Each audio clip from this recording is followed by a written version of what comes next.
ফেব্রুয়ারির মধ্যে যদি নির্বাচন না হয়, আমি আজকে প্রেস ক্লাবে বলে যাচ্ছি, আপনারা রাষ্ট্রীয় ক্ষমতায় থাকতে পারবেন না এবং আমেরিকার চেয়ে কঠিনভাবে বিদায় নিতে হবে।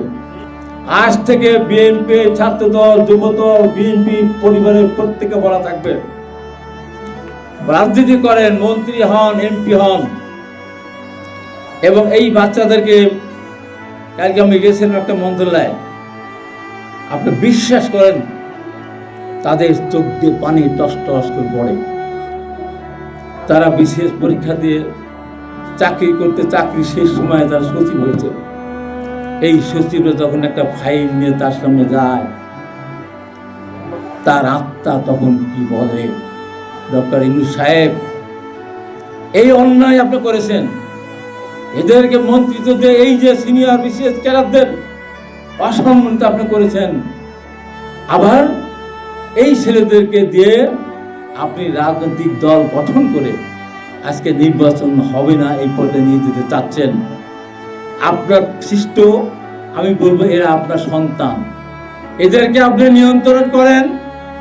নিয়ন্ত্রণ যদি না করেন, আওয়ামী লীগ যে কিছু লোকের কথা শুনে, কিছু বুদ্ধিজীবী সাংবাদিকের কথা শুনে নির্বাচন না দিয়ে যা ইচ্ছা তাই করে বাংলাদেশ থেকে পালিয়ে গেছে, ফেব্রুয়ারির মধ্যে যদি নির্বাচন না হয়, আমি আজকে প্রেস ক্লাবে বলে যাচ্ছি, আপনারা রাষ্ট্রীয় ক্ষমতায় থাকতে পারবেন না এবং আমেরিকার চেয়ে কঠিনভাবে বিদায় নিতে হবে। আর যারা আমাদের বিরোধী কথাগুলি বলছেন, শেষ কথা বলে যায়, যখন এই সরকার থাকবে না, প্রত্যেকটা কথা কানায় কানায় কিন্তু সারা বাংলাদেশের শহীদ রাষ্ট্রপতি জিয়া রহমানের নেতা কর্মীকে বুঝে নেবে।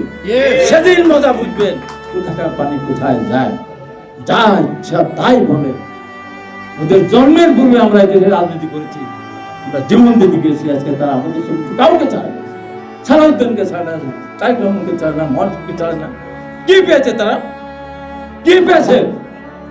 তাই সরকারকে বলবো, লাগাম দেন, লাগাম দেন। লাগাম না দিলে মহাবিপদ। আজকে 10 মাস এখন ইনভেস্টমেন্ট হয়নি, এরা পদযাত্রা করে দেশের কথা বল না, মন্ত্রীর কথা বল না, গণতন্ত্রের কথা বল না, শুধু বিএনপি সমালোচনা।